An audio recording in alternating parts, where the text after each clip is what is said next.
Assalamualaikum warahmatullahi wabarakatuh.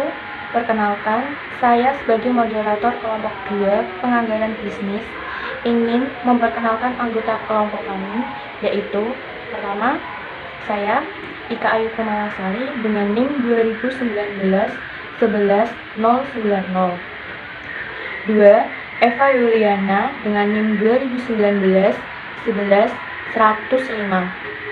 Ketiga, Nur Laili Nafizato Rifziah dengan NIM 2019 11 124. Keempat, Alvina Rahmawati dengan NIM 2019 11 245. Dan yang terakhir, Intan Paramita 2019 11 175. Di sini, kelompok kami akan mendiskusikan materi penyusunan anggaran produksi. Tugas ini disusun untuk memenuhi tugas mata kuliah penganggaran bisnis yang diampu oleh Bapak Dr. Dwi Sugiarto, SEMM. Berikut materi yang kelompok kami diskusikan. Pengertian anggaran produksi menurut R.A. Supriyono adalah anggaran yang dinyatakan di dalam satuan fisik produk yang akan dihasilkan pada periode anggaran, yaitu sebesar kuantitas penjualan yang dianggarkan disesuaikan atau di-adjust dengan perubahan kuantitas persediaan awal dan akhir periode yang dianggarkan.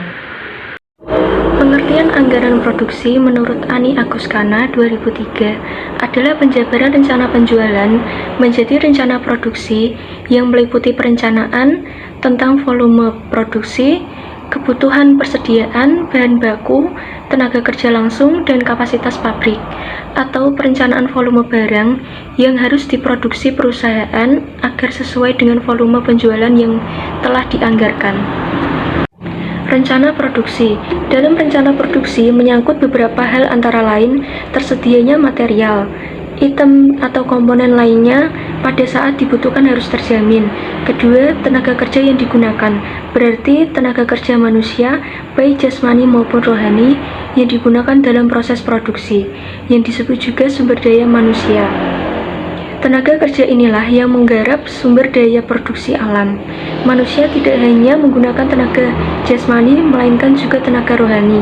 Tenaga kerja jasmani adalah tenaga kerja yang mengandalkan fisik dalam proses produksi. Sedangkan tenaga kerja rohani adalah tenaga kerja yang memerlukan pikiran untuk melakukan kegiatan proses produksi. Ketiga, kemampuan mesin. Mesin yang digunakan untuk proses produksi yang tersedia harus baik dan tidak mengalami kerusakan. Keempat, peralatan dan fasilitas. Peralatan dan fasilitas yang disediakan harus memadai untuk kelancaran proses produksi. Dalam menyusun anggaran produksi, terdapat 3 kebijakan produksi atau metode, antara lain 1. Stabilitas produksi atau produksi konstan. Kebijakan stabilitas produksi adalah kebijakan untuk berproduksi pada tingkat produksi yang sama setiap bulannya dalam 1 tahun. Konsekuensi dari kebijakan ini adalah tingkat persediaan dibiarkan berfluktuasi atau mengembang untuk menyamaratakan besarnya produksi dan menyesuaikan pola penjualan musiman. Kedua, stabilitas persediaan atau produksi bergelombang. Kebijakan stabilitas persediaan berbeda dengan kebijakan stabilitas produksi. Jika dalam kebijakan stabilitas produksi, yang diperhitungkan adalah hasil tingkat produksi barang jadi yang sama tiap periodenya. Kebijakan ini lebih cocok diterapkan pada perusahaan yang tidak menginginkan tingkat persediaan berfluktuasi atau mengembang secara berlebihan setiap periode yang terdapat dalam anggaran. Ketiga, gabungan kombinasi moderat atau kombinasi stabilitas produksi dengan stabilitas persediaan. Kebijakan kombinasi artinya mengkombinasi 2 kebijakan, yaitu kebijakan persediaan stabil dan kebijakan produksi stabil. Kebijakan kombinasi antara lain adalah 1. tingkat produksi tidak boleh berfluktuasi lebih 10% dari rata-rata produksi. 2. Tingkat persediaan triwulan 1 dan 2 boleh berfluktuasi di 8 unit dan triwulana 3 dan 4 boleh berfluktuasi 6 unit. Menurut Gunawan Adisaputro dan Marwan Asri, anggaran produksi dapat dirumuskan dengan anggaran produksi sama dengan anggaran penjualan plus persediaan akhir dikurangi persediaan awal. Yang selanjutnya, klasifikasi anggaran produksi menurut Gunawan Adisaputro dan Marwan Asri. Setelah anggaran penjualan disusun, maka anggaran produksi dapat disusun. Anggaran produksi sendiri terdiri dari beberapa anggaran, yaitu yang pertama, ada anggaran bahan baku, yaitu anggaran yang merencanakan secara lebih terperinci tentang penggunaan bahan baku untuk proses produksi selama periode yang akan datang.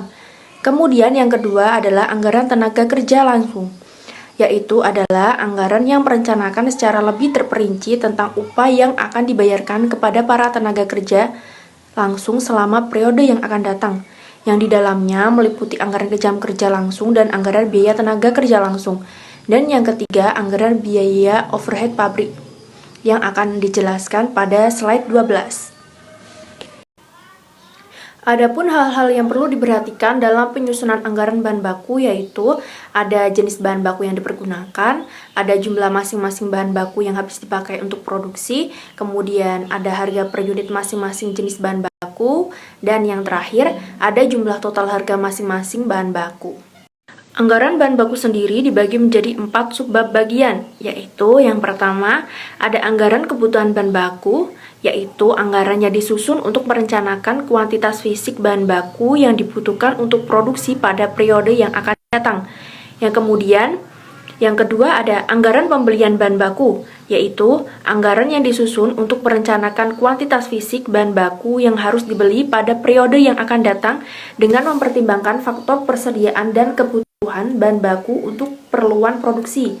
Kemudian, yang ketiga ada anggaran persediaan bahan baku, yaitu anggarannya disusun untuk merencanakan kuantitas fisik bahan baku yang harus disimpan sebagai persediaan. Dan yang terakhir ada anggaran biaya bahan baku yang habis digunakan dalam produksi, yaitu anggaran yang disusun untuk merencanakan nilai atau dinyatakan dalam satuan uang bahan baku yang digunakan dalam proses produksi. Nah, selanjutnya kita masuk ke anggaran tenaga kerja langsung. Hal-hal apa aja sih yang harus diperhatikan dalam penyusunan anggaran tenaga kerja langsung ini? Nah, yang pertama yaitu jumlah dan jenis barang yang dihasilkan oleh perusahaan. Yang kedua, standar waktu tenaga kerja langsung yang diperlukan untuk pembuatan 1 unit produk jadi. Yang ketiga, standar jam kerja langsung yang diperlukan untuk setiap jenis barang yang dihasilkan. Yang keempat, tingkat upah rata-rata per jam kerja langsung. Yang kelima, waktu produksi barang dalam kurun waktu bulanan atau triwulan. Yang keenam, jenis barang yang dihasilkan. Selanjutnya, anggaran biaya overhead pabrik, yaitu anggaran yang merencanakan beban pabrik secara tidak langsung selama periode yang akan datang. Anggaran ini meliputi rencana tentang jenis biaya tidak langsung, jumlah biaya tidak langsung, dan waktu biaya tidak langsung tersebut akan dibebankan. Yang masing-masing bagian tersebut akan dikaitkan dengan tempat dalam kurung departemen produksi dan departemen jasa biaya tersebut terjadi. Berikutnya, langkah-langkah penyusunan anggaran produksi. Yang pertama, penentuan periode waktu yang akan digunakan sebagai dasar penyusunan anggaran produksi oleh bagian produksi. Kedua, penentuan jumlah satuan fisik barang yang harus diproduksi dengan mempertimbangkan anggaran penjualan. Seperti kain, kalau kain satuan fisiknya yaitu meter. Sedangkan beras atau gula satuan fisiknya kilogram. Kemudian yang ketiga, penentuan waktu pembuatan barang yang meliputi jangka waktu yang diperlukan untuk memproses bahan baku menjadi produk jadi. Kemudian jumlah produk jadi tersebut akan diproduksi selama periode waktu tertentu dengan memperhatikan anggaran penjualan. Keempat, penentuan lokasi pembuatan barang.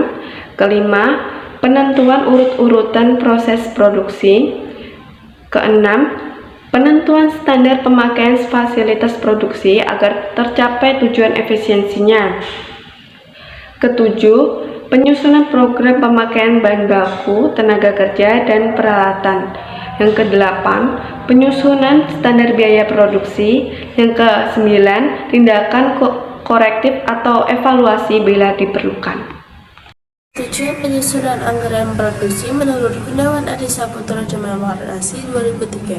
Yang pertama, menunjukkan kegiatan penjualan sehingga barang yang dapat disediakan sesuai dengan yang telah direncanakan. Yang kedua, menjaga tingkat persediaan barang yang memadai. Yang ketiga, mengatur produksi demi rupa sehingga biaya produksi akan bisa ditekan seminimal mungkin. Program produksi akan berhasil apabila dapat memenuhi syarat-syarat pokok sebagai berikut menurut Gunawan Adi Saputra dan Parwan Adisri 2003. Yang pertama, organisasi perusahaan sehat. Yang kedua, sistem akuntansi yang memadai. Yang ketiga, yaitu penelitian dan analisis yang diperlukan untuk menetapkan alat pengukur prestasi. Yang keempat, dukungan dari pelaksana, baik dukungan aktif para pelaksana bagian tingkat atas maupun tingkat bawah. Metode pengumpulan biaya produksi dapat dibedakan menjadi dua golongan, yaitu yang pertama metode harga pokok pesanan, di mana biaya dikumpulkan untuk setiap pesanan atau kontrak atau jasa secara terpisah, dan setiap pesanan atau kontrak dapat dipisahkan secara identitasnya. Yang kedua, metode harga pokok proses, di mana biaya dikumpulkan untuk setiap satuan waktu tertentu, misalnya bulan, triwulan, semester, dan tahun. Pada metode ini, perusahaan menghasilkan produk yang homogen, berkebutuhan standar, dan tidak tergantung spesialnya yang diminta oleh pengumpul. Selanjutnya, penyusunan anggaran produksi dengan rumus tingkat penjualan dari anggaran penjualan sekian-sekian, tingkat persediaan sekian-sekian, jumlah sekian-sekian, tingkat persediaan sekian-sekian, tingkat produksi sekian-sekian, anggaran produksi sebagai dasar penyusun anggaran bahan baku, PTKI, dan BOP. Berikut adalah sumber referensi yang kelompok kami gunakan seperti yang ada di PowerPoint. Dapat disimpulkan bahwa anggaran produksi adalah rencana produksi, yaitu suatu proses perencanaan terkait jumlah produksi, kebutuhan persediaan, bahan baku produksi maupun kuantitas penjualan yang dianggarkan perusahaan untuk merencanakan jumlah barang yang harus diproduksi agar sesuai volume penjualan. Maka dari itu, perusahaan perlu melakukan penyusunan anggaran produksi agar dapat menunjang kegiatan penjualan, menjaga tingkat persediaan, dan mengatur kegiatan produksi agar biaya produksi barang yang dihasilkan akan seminimal mungkin. Kami harapkan semoga teman-teman dapat menambah pengetahuan tentang materi yang kami diskusikan. Kami dari kelompok 2 penganggaran bisnis mengucapkan terima kasih kepada teman-teman yang sudah menyimak dan mendengarkan presentasi dari kelompok kami. Semoga bermanfaat. Mohon maaf jika dalam penyampaian materi kami ada salahnya. Wassalamualaikum warahmatullahi wabarakatuh.